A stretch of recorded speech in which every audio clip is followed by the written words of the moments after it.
Good morning everyone. Today we will start a new chapter, that is chapter 6. This is Geordie's fawn. Fawn means, fawn का मतलब होता है हिरन का बच्चा, the kid of the deer. So basically the Geordie is a boy and the story is related with Geordie and the fawn, that is हिरन का बच्चा. Before you read, we will start. Often instead of rushing to the doctor to treat a small cut or burn, कभी कभी हमारे पास घर में जब हम होते हैं, हमारे कोई कट लग जाता है या फिर थोड़ा सा जल जाता है, we find quick and effective cures using things available at home. ये जरूरी नहीं है कि छोटी छोटी जो हमारी चोट लग जाती है उनको लेकर हम डॉक्टर के पास जाए. That is not necessary. Can you think of some such home remedies? कभी कभी हम घर की जो होम रेमेडीज है उनको भी यूज में लेते हैं. तो जैसे कभी कट लग जाता है हमारे नी पर, घुटने पर, या बर्न हो जाता है आर्म पर, या फिर किसी बी ने या मतलब मधुमक्खी ने हमें काट लिया हो, तो इनका इलाज हम क्या करने की कोशिश करते हैं? हम होम रेमेडी से इसको क्योर करने की कोशिश करते हैं. In this story, Geordie's father had been bitten by a rattlesnake. Rattlesnake is a type of snake. Rattlesnake. जो जॉडी के फादर थे उन्हें rattlesnake ने काट लिया था.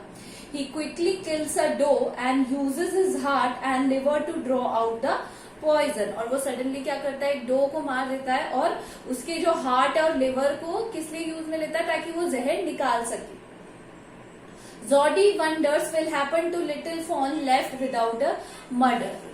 जो डियर का जो फीमेल है वो डो होती है, जब वो उसको मार देता है और उसका लिवर और हार्ट निकाल लेता है, नाउ ही थिंक्स कि जो उसका बच्चा है दैट इज फॉन, अब वो कैसे रहेगा. This will be get to know in this story.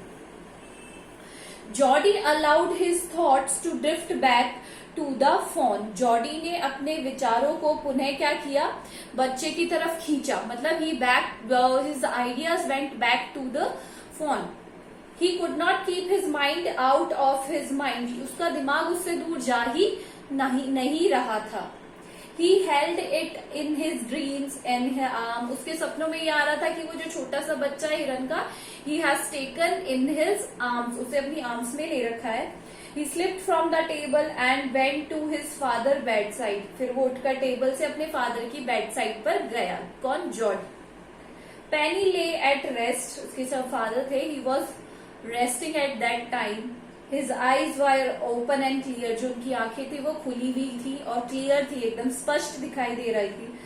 But the pupils were still dark and dilated. But जो pupils हैं उनकी, उसकी जो आंखें कैसी हो रही थी? वो बहुत ही ज्यादा क्या थी? बहुत ही ज्यादा वो क्या हो रहा था? परेशान हो रहा था. Jordi said, "How are you feeling, Pa?" Jordi ने अपने फादर से पूछा, आपको कैसा फील हो रहा है पा? Just fine, son. उन्होंने कहा, just fine son, I am fine. Old death has gone thieving elsewhere. जो ओल्ड डेथ है वो मेरे पास आकर, जो मृत्यु है वो मेरे पास से आकर चली गई. But was not it a close shave. मतलब उनका कहने का मतलब था कि मृत्यु मेरे इतने पास आकर चली गई है, तो मुझे बहुत अजीब सा लग रहा है कि वो मेरे इतने पास होकर भी मुझे लेकर अपने साथ नहीं गई. I agree, he said. Penny said, "I am proud of you, boy." उनके फादर ने कहा that he is proud of his son. The way you kept your head and did what was needed. और जो तुमने किया, जो भी तुम्हें करना चाहिए as a son for his father, you have done very well and I am proud of it. Pa, he said to his father, "Yes, son." Pa, do you collect the doe and the fawn?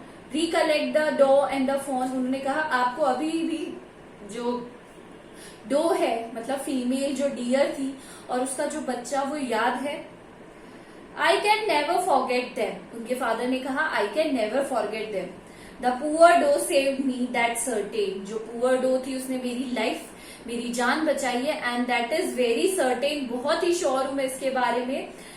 पा, the fawn may be out there yet, it might be hungry and very scared. Scared मतलब डरना. तो इसने कहा, पा, now जो उसकी mother है, she is no more, now we have to take care of it and he might be outside line, वो बाहर है, and he might be hungry, और वो स्केर्ड भी है, वो बहुत ही ज्यादा क्या है? डरा हुआ भी है.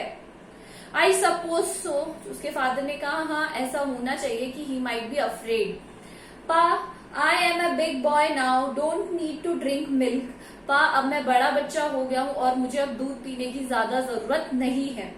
Why don't I go and see if I can find the phone, मैं बाहर जाकर उसे ढूंढ सकता हूँ। So this is all for today. You have to do hard words of this chapter. We will continue this chapter in our next class. Thank you.